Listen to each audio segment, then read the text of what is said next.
The Penguins tamed the Wild in yet another impressive victory on Thursday night, and Pat and I are going to analyze that game, plus get you in set for Penguins Jets on Saturday right after this.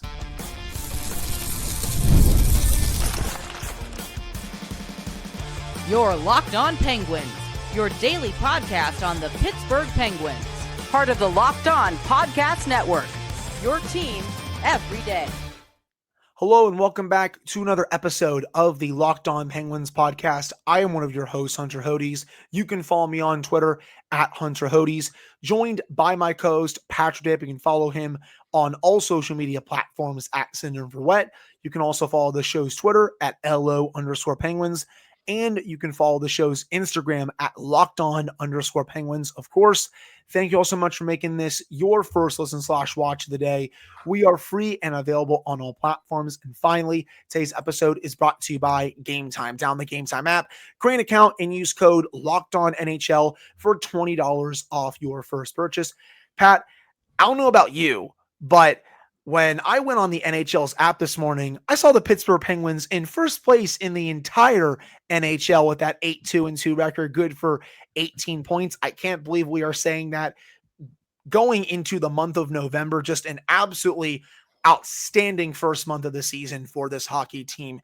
And part of it was highlighted on Thursday night, a 4-1 dominant victory over the Minnesota Wild, though it didn't start out that way. Penguins did not play a good first period. They were boat race for much of that period. Tristan Jarry was really doing a great job keeping them in it. But once the start of the second period happened, Pat, Penguins really found their legs. They started defending a lot better, and they put bell to ass on the Wild for the final 40 minutes. That third period was one of the best periods of hockey they have played all year. The Wild had no high danger chances at 5-on-5 that entire period. Textbook suffocation. It was a great effort in all three phases in that period. And I would also say the second period, where the special teams were great, the 5-on-5 play was great, and the goaltending was also sensational. Not even just for those two periods, I would say for the goaltending, Pat, but for the first period as well. Tristan Jarry, once again, was great. And it was a total team effort. Ryan Shea, who has been a complete revelation on the second pairing, he ties things up. That's his second goal of the year, now has 7 points. Pat, he's already set his career high in points, and we are 12 games into the season. He's been awesome as of late. I can't say enough about how great he has been after starting out the season a bit rough those first 3 games. He's been fantastic. Brian Rust, he gets a goal even though the process isn't fully there yet, but he is getting the goals on the goal sheet over the last few games. So he gets the game winner. Ben Kindel, we'll get into him a little bit later. He makes it 3-1, and then Anthony Mantha makes it 4-1. But this was yet another win where the process was mostly there, and Pat very much wants to press the "we're back" department button. I'm not allowing him to yet, but this has been an unbelievable start. I am so happy with the way they are playing. They still got more tests to go, and there's a lot of season left, but this was a really nice victory, and I loved the way they played over the final 40 minutes. What is the big question surrounding the Penguins right now? Everyone asks this question. Is this sustainable? And here is the way I want to talk about last night's game against Minnesota. I'm going to disagree with you ever so slightly about the first period. I don't think the Penguins were all that bad. I think the Wild just played a wildly no pun intended, wildly unsustainable style. And once they ran out of gas playing that way, the Penguins took over. Now, that's not to say that the Penguins were good in the first period. They were average. I didn't think they were terrible, but I didn't think they were good either. But once we dug in and started playing hockey in the second period, the Penguins completely took over. Tristan Jarry deserves all the credit in the world. That was another phenomenal effort by him. Much like the team at large, I'm not ready to hit the "we're back" button yet, but I will say, since he got recalled March of last year from the AHL, the guy has battled his ass off. He has put up quite a few solid performances, and he deserves credit for that because it could have been extremely easy for him to throw it in the tank because he knew it wasn't going to work out here anymore. But he has, at least for now, started to figure it out. let's not delay the inevitable anymore. Ben Kindle's line was the best line on both teams last night. A 91% expected goal share at 5-on-5. And who did they take the bulk of their matchups against? Kirill Kaprizov's line, and they shut him down. At 18, he is carrying a line, and he is being given defensive zone starts, and he's getting power play one time. I expect there to be growing pains throughout this season. I don't expect this to keep up for the entirety of the season, but he is light years ahead of where any of us could have expected him to be. I've been trying to find comps for like in past years to this. I really can't. Like what he is doing right now for someone who was picked outside of the top 5, he's driving his own line and he's playing like one of their best forwards. This isn't just something that you see, every year, every other year, every 5 years. This is so rare that it's like, holy crap, because he continues to get better and better in every single game. It really doesn't even matter who his line mates are. He's carrying his own line in the NHL at 18, going from junior hockey to from no professional experience to now playing in the NHL. And he just absolutely shut down one of the best game breakers in the NHL last night. I know Kaprizov opened the scoring. Outside of that, I hardly noticed him in this game. And also that was more of a byproduct of a perfect pass that led to Kaprizov's goal. Otherwise, he didn't really do too much. And that's a testament to how good Kindel's line was against him. And there's another play that really stood out to me in this one was when Jarry sends the puck to Kindel. He knifes around one guy out of his own zone, knifes around another when he gets to center ice, and then creates a beautiful zone entry, gets it to Tommy Novak, creates a scoring chance. It's little plays like that where, again, he's only 18, but he's knifing around these NHL veterans like it's nothing. It really is crazy. And I know I was one of the people who was really high on him at the draft during the live stream. I even told people, like, this is still a very good pick at the time. I just did not expect this at all. The fact that he is playing like one of their best players, the fact that he continues to get better every game. He got his 3rd goal of the year on Thursday, right in front of the net, right place, right time. He's getting those power play minutes with the big guns. I'm loving it, man. He's been outstanding for this team. And we're not going to have the entire discussion right now about whether or not this level of play is sustainable, but there is something brewing beneath the surface that has happened quite a couple times this season, that if we're going to talk about this team having a sustainable run and sustained success, it's this. Last night, time on ice for Evgeny Malkin, 14 minutes, 47 seconds. Sidney Crosby, 13 minutes, 35 seconds. Now, some of that is a product of the Penguins did not get a lot of special teams time, specifically power play time, but it's also a fact that they were able to roll all 4 lines consistently throughout the entire game.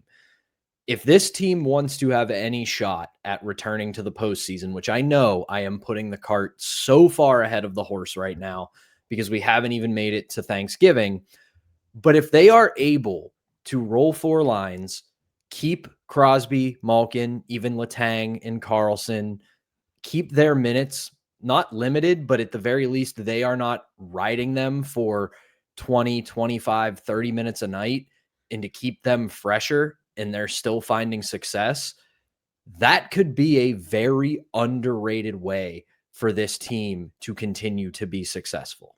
I agree with you on that. I know they've been playing Carlson a little bit more as of late, but if they can still tone down his minutes a little bit more, as with Letang, and I think Letang pad has actually been fairly decent over the last week to 10 days, that can only, to me, mean good things hopefully going forward. Again, Ryan Shea on the second pair has really stabilized Letang also over the last 7 to 10 days. He's been great in that role after a little bit of a rough start. I criticized him on the show. he has shut me up ever since then, and I love it. I love that he is playing like this. This is the best hockey I have ever seen Ryan Shea play. And it's coming at a great time because the Penguins are playing some really good hockey. They are now 5-1-1 already on the road. We're going to preview the game against Winnipeg in the second segment and how much of a big test that is, despite some bad underlying numbers that the Jets have, at least a couple of them, even though this is still going to be a tough test. But, the Penguins in their wins, they are controlling play for the most part. But are they perfect? No. I still want to see more consistent 60-minute efforts. Like the first period to me was not very good. And even in some of their other wins, they haven't played a full 60, but they're still controlling the overwhelming majority of the game, which is, I also think, important. It's just getting those full 60-minute efforts where I'm like, okay, that's part of what is missing a little bit. But again, it's things to work on. No team in the NHL is perfect. The biggest thing I can say in their favor right now, in regards to what you're talking about, is that they are playing complementary hockey. Yes. When one line or one unit or one area is struggling a little bit, another area of the team or another aspect of the team picks them up. When they struggle like they did in the first period last night, Tristan Jarry was there to bail them out. After Tristan Jarry bailed them out for 20 minutes, the rest of the team bailed them out for 40. On a night where their PK might not be very, very good, their power play picks them up. On a night where they're really good at 5-on-5, they don't have to worry too much about their special teams unit. The fact that on a night where they're not maybe getting the best from certain aspects of the team, they're getting help from other aspects of the team. And I'm with you. I want to see a complete 60-minute effort where from the drop of the puck to the final buzzer, they are the better team throughout. We've seen it a couple of times, but we need to see it a little more often. But if they can continue to have these efforts where, all right, you know what? The skaters didn't have the best 20 minutes, but Jarry or Shelovs was there to pick them up. The defense is struggling a little bit tonight, but don't worry, the forwards are going to shoot the lights out. That is the kind of things that good teams do. They are able to pick one another up on nights where certain units aren't working. And that has been a really, really underrated aspect of the Penguins through these first 12 games. I do agree with that. And you mentioned special teams as well. I thought both special teams units were outstanding last night. The Penguins made very quick work of the Minnesota Wild's awful penalty kill. They scored within seconds of getting that power play. And then the penalty kill, Pat, against the top-ranked power play in the NHL was 100%. The Wild that barely had any scoring chances watching that back, watching it live. Penguins penalty kill was aggressive. They got into shooting lanes. They did a good job disrupting everything the Wild were trying to do on their power play. So the special teams were great. I thought they defended a lot better the final two periods. Tristan Jarry was there to make some big saves. And the forecheck also really got going once the second period started. So just all in all, a great team win. And Pat, we're 13 minutes in. I haven't even discussed how awful Garrett Rank is as an official. You knew that this was coming. And I'll make this quick because people that have listened to the show for a long time know how I feel about NHL official Garrett Rank. But if you are new, Garrett Rank is the single worst official in the NHL. It has been like this for some time. I hate when he refs Penguin games because he doesn't know what he's doing. That goalie interference call last night was a joke. That is not goalie interference to me. I'm not sure what they're seeing there. And the penalties that he called on the Penguins were also so ticky-tacky. I do not like this ref. He is the Angel Hernandez of NHL officials. He is a joke. There you go. Yeah, the goalie interference call was terrible. The video review did not paint itself in glory either, because I don't see how you can make that call. And then it's quickly followed up by Brian Rust getting 2 minutes for body checking. So it was bad. I don't really have much else to add, but the Penguins overcame it, and good for them. Yep, they won the game. That's my little 30-second rant on Garrett Rank and why he still stinks as an NHL ref. But that'll do it for this first segment. I know we went a little long, but we had a lot to discuss about this game. But coming up in the second segment, the Penguins are about to face their toughest test yet so far, Saturday in Winnipeg against the high-flying Jets. Pat and I are going to preview that game and give some keys to victory right after this. But before we get to that, we have to tell you all about our first sponsor, and that is Game Time. Hockey season is officially here, and nothing beats being in the arena for those opening games. But let's be real, getting tickets can be a total headache between waiting in queues, surprise fees, and prices that jump right before checkout.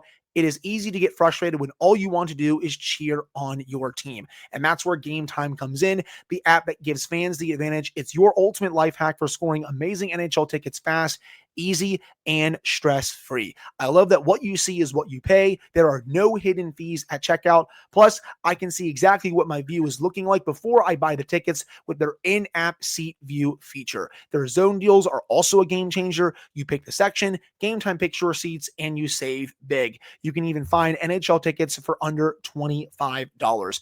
Take the guesswork out of buying NHL tickets with Game Time. Download the Game Time app, create an account, and use code LOCKEDONNHL for $20 off your first purchase. Terms apply. That is code LOCKEDONNHL for $20 off. Swipe, tap, ticket, go. All right, we're back here on this episode of the Locked On Penguins podcast. I'm one of your hosts, Hunter Hodes. That's my good friend and co-host, Pat Damp. And Pat, I think this is the best team the Penguins will have faced so far on Saturday. The high-flying Winnipeg Jets, who are off to an 8-3-0 start. They are first in the Central Division. They have been awesome, even though a couple of their underlying metrics are not very good so far. If you look at a couple of their 5v5 metrics, their expected goal share, 43.6% on Money Puck, but their actual goal share is 52%. So the actual goals for rate is way overperforming their expected goals rate, and their shot attempts for 42.7%. Those are just a couple of their metrics, Pat, but they're definitely overperforming some of them. And a big part of that has been the play of Mark Scheifele. 9 goals, 18 points in 11 games. He has been fantastic on the top line for the Jets. Kyle Connor, we all know how dangerous he is. 6 goals, 15 points in 11 games. He's the left winger on the top line. You have Gabe Vilardi, who is third on the team in points, 4 goals, 11 points in 11 games. On their second line, you have Nemestikov, Jonathan Taves, welcome back to the NHL. He's their second line center. You have Alex Iafallo on the second line. Nino Niederreiter is a great third line option. They have Brad Lambert on their fourth line defensively. Josh Morrissey, I think, is one of the most underappreciated defensemen in the NHL. I don't think he gets enough flowers from the national media because he is great in all 3 zones. Dylan DeMello is his partner. You have Neil Pionk on the second pair. And then, of course, in goal, at least during the regular season, the playoffs are a different story. Connor Hellebuck is one of the best goaltenders on the planet. 921 save percentage to start the year, 2.34 goals against average. Pat, again, I know some of their metrics are not very good, but so far this season, they are overperforming them. This is a juggernaut right now, and Winnipeg has a great home ice advantage. It is very hard to win up there. They are deep. They are fast. They defend very well usually. They got a world-class goalie during the regular season. This is going to be a really tough one for the Penguins. And I like these type of tests because we're going to see how they stack up against a team that is this good. What is, my fair Hunter Hodes, the most important thing to have in hockey? A really, really good goalie. Yeah. Yes, some of the Jets' underlying metrics don't look very good, but it is masked by Connor Hellebuck. And like you said, we can talk about his big game failures. We can talk about him in the Stanley Cup playoffs. We're not in that right now. We're not at the Four Nation face-off anymore. The playoffs are months away. The Olympics are still a couple months away. Don't worry about what Connor Hellebuck does in big games, in big moments right now, because it doesn't matter. In the regular season, there is not a better goaltender on this planet, in my opinion, than Connor Hellebuck. And you look at even his advanced metrics. After winning the Vezina last year, he's outperforming the metrics he had last season when he won the Vezina. So this is going to be the immovable object meets the unstoppable force, because the Penguins have the highest shooting percentage in the NHL as a team right now, and they're going up against the best performing goaltender in the league. So eventually in this game, something is going to have to give. The Penguins, they are going to, like we talked about in the first segment, this is the game where they are going to have to take a full 60-minute, 65 even minute effort and never take their foot off the gas, because you give the Winnipeg Jets even the slightest of openings, they are going to make you pay for it.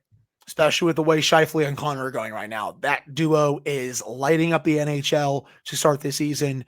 That's going to be a really fun matchup to see what Dan Muse does against that high-flying top line that the Jets have. You mentioned it for Hellebuck, Pat. When you look at some of the underlying metrics for him, he is first in the league right now. 9.6 goals saved above expected. That's a little bit better than Thatcher Demko, who is at 9.5. And just for reference, Tristan Jarry, he is 7th in the NHL in goals saved above expected with 6.4. And then Archer Shilov's 11th at 5.3. The Penguins as a team, Pat, have the second highest team percentage in the league to start the season at 921. The two teams that are tied for first, the Rangers, 922, and you guessed it, the Winnipeg Jets at 922. So for both goalies in this matchup, regardless of who plays for the Penguins, this is going to be an unstoppable force versus an immovable object. If I had to guess, I think it's going to be Archer Shilovs that goes, because Dan Muse really likes this goalie rotation, and I can't blame him. It's keeping both goalies fresh, and they continue to really match each other with the starts that they have. Very much a nice platoon, a 1A, 1B situation. And with Hellebuck, it's the same key I kind of have for Shesterkin in a way. You got to get bodies in front of them. If he's able to see all of these chances, he is going to gobble them up like it's nothing. You got to get traffic. You got to get him moving. That's one of the biggest keys to victory. And also, the Jets have one of the top power plays in the league right now in the season, Pat. They have the 8th best power play right now in the NHL at 27.8%. So another big test for the penalty kill, coming off doing what they did against Minnesota. So those are just a couple of keys to victory for me. The biggest one for me going into tomorrow afternoon's game, because it is a 3:00 game, just so everybody is aware, this isn't a night game. So make sure you're ready around 3 for Penguins Jets. But a big key to me is discipline for two reasons. One, they have a top 10 power play. So even as the Penguins PK has continued to improve over the past couple of games, you don't want to play with fire on that one. They played with fire a little bit against the Wild, and they did a very good job killing those penalties, but you don't want to open that door too wide when you're playing a team like the Jets. The other reason is, as they have for pretty much their entire existence, the Jets may not play traditional big boy physical hockey, but they are still a physical grinding team at their core. So you know that you are going to take some lumps against the Jets. You're going to get hit by their defensemen. Their forwards are going to forecheck hard and try to get a pound of flesh in the corners. So you know that that's the kind of game that you're coming up against. You can't get frustrated with it. You make the play, take the hit, keep it moving, don't retaliate. But we have seen with this team so far this year, they have played a mostly disciplined game.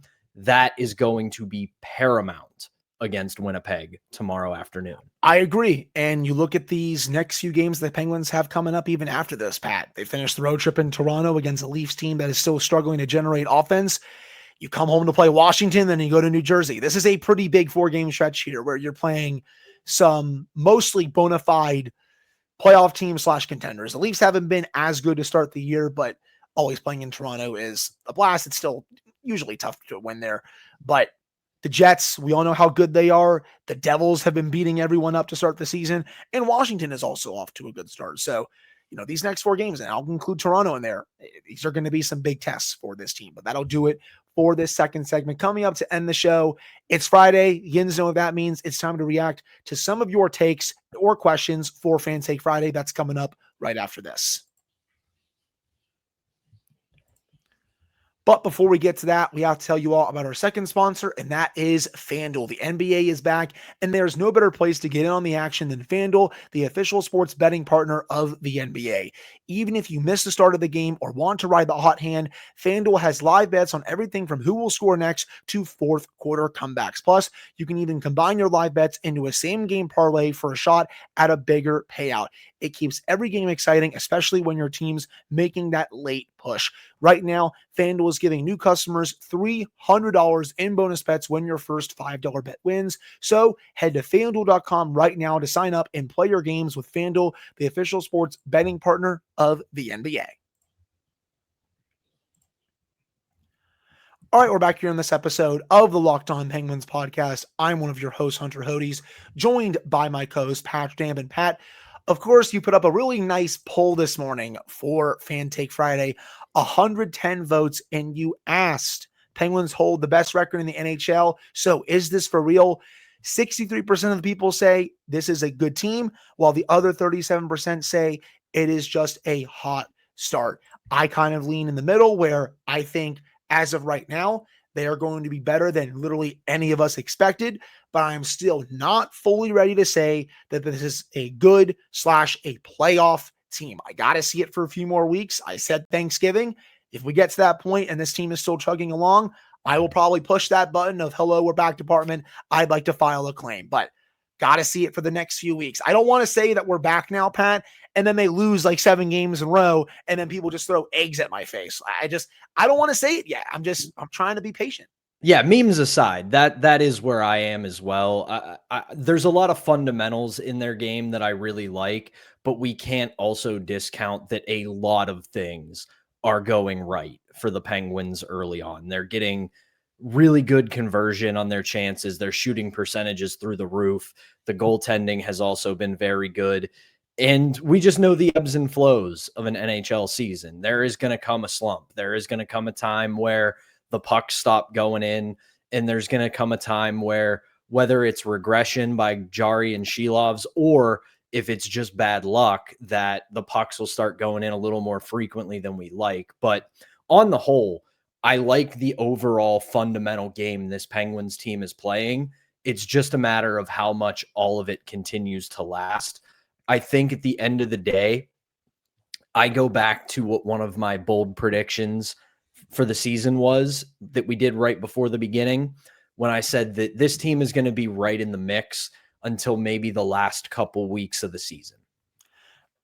Well, as of right now, you're looking pretty good with that one. And hell, Pat, maybe they do make the playoffs if they're able to keep this up for the next several months. But, with one of your comments in mind, someone on YouTube says, I'm not quite ready to say they're for real yet. I think we need at least 5 out of 8 points from the next 4 games for me to not wait until the end of the month, which I actually do think is fair.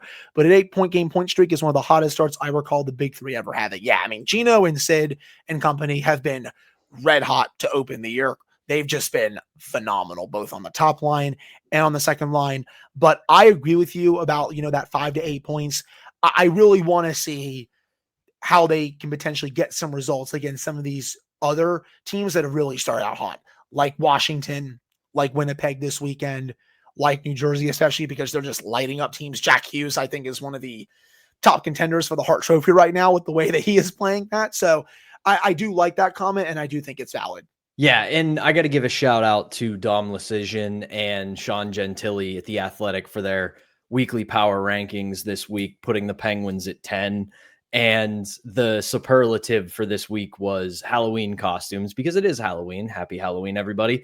And their superlative for the Penguins was Sidney Crosby and Evgeny Malkin's costumes are themselves from 2009.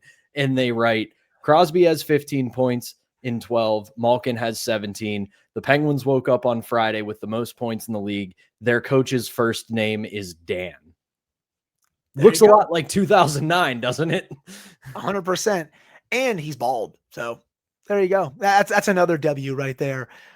This one is a little bit different, but this one comes from Mitchell. Brunick and Pickering need to be a pairing, no more Dumba or Clifton. Well, if you looked at the practice notes for Friday, the Penguins practice in St. Paul before flying to Winnipeg, Justin Brazeau was not practicing, might just be a maintenance day. We'll have to see. But Harrison Brunick was on the third pair with Owen Pickering. Matt Dumba was skating with Connor Clifton. So, Pat, if we go off that, there is a decent chance that Harrison Brunick gets back into the lineup on Saturday against the Jets and plays with Owen Pickering, which I have been waiting for. I liked them a lot during training camp. I liked them a lot during the preseason. It felt like they were having actual chemistry together as a pair. Now the next step in the process, getting those guys NHL minutes together on the same pair. And what better way to do it against the high-flying Jets? So if Brunick plays, this will be his 8th game, meaning one more game of the 9-game trial before they'll have to make a decision. But that's what it looks like right now. So if you guys want to see Brunick back in, that's the way it's trending. And Ben Kindle was also skating on the third line again with Ville Koivunen and Tommy Novak. I mean, I agree in principle with the defensive pairing. The other thing that I also want to make clear is we do still have to be patient because we are talking about a 19-year-old defenseman here, and that is right behind goaltending for the most fragile developmental track, because you put them in a bad situation or they struggle and you don't give them a rope to get out of it, it can really set them back. So I do think there still does need to be a little bit of patience with Harrison Brunick. We obviously want to see him in the lineup every game all the time because we're excited about the shiny new toy and the potential of Harrison Brunick in the future. But I'm always, especially with defensemen and goaltending, going to err on the side of caution just because I want them to ramp up into becoming consistent NHLers rather than throwing them out to the wolves, figure it out, and either crushing their confidence or crushing their developmental track. So I do think we should see that pairing more often, but we don't want to leave it out too long to where it hurts, honestly, both of them, because we got to remember Pickering is still relatively young, very good. I think he's going to be a solid NHL defenseman for years to come, but we do still have to remember that both of them in one way or another are still developing. Right, and I actually thought Pickering was pretty good once again in Minnesota on Thursday. I think that's 2 fairly solid games from him in a row, so keep riding that momentum, keep playing him. And as for Brunick, I'm glad that it hopefully looks like he's going to get back in because I know he had that one bad game. He's been scratched since. I want him to get that redemption just because it was by far his worst game that he played before coming out of the lineup. I want to see him redeem himself when he comes back in. And it looks like hopefully that's going to happen. A couple more here before we run out of time. But again, thank you guys so much for sending in all of these comments. This one comes from Ryan. Not so much a hot take, but I feel like I've always seen the potential with Ryan Shea. Even when he got hate, I personally like the way Shea played. It can see he had potential to be a solid defenseman for them. I think with Shea, I've always felt like he's a 7 or 8 guy, or even potentially a number 6. I didn't see him playing like this for the most part to open the year, where he has been a mostly solid top 4 defenseman. I mean, this is the best hockey I have seen him play during his NHL career. He has stabilized the second pairing next to Chris Letang. He's making all the right reads. He's bringing offense to the table. I never saw this coming at all, but I'm very happy about it. Not one bit. I mean, I was with you. I looked at him as maybe highest of high ceilings, second pair, but I saw him mostly as 6th, maybe 7th defenseman. But if he continues to shatter expectations and play this well, maybe you have found the quote unquote puppy to put next to the old dog to give him a couple more years when it comes to Chris Letang. So I'm impressed by his game, and let's just hope he keeps it up. 100%. And Pat, we got to end with this one because this one is awesome. This one comes from Andrew. Penguins are going to win the President's Trophy and face the Capitals for one last battle between Sid and Ovi. I will say this. If the Penguins do make the playoffs, as do the Capitals, I would want to see one last series between those two teams as like a final little send-off for Ovi if this is his final year. It's been a while since we've gotten these two teams to play in the Stanley Cup playoffs. If they both get in, it would be awesome seeing it one more time. But Andrew doesn't stop there, Pat. He says the Penguins will win the cup and Crosby wins the Hart and the Conn Smythe. Hey, this is what we're here for with Fan Take Friday.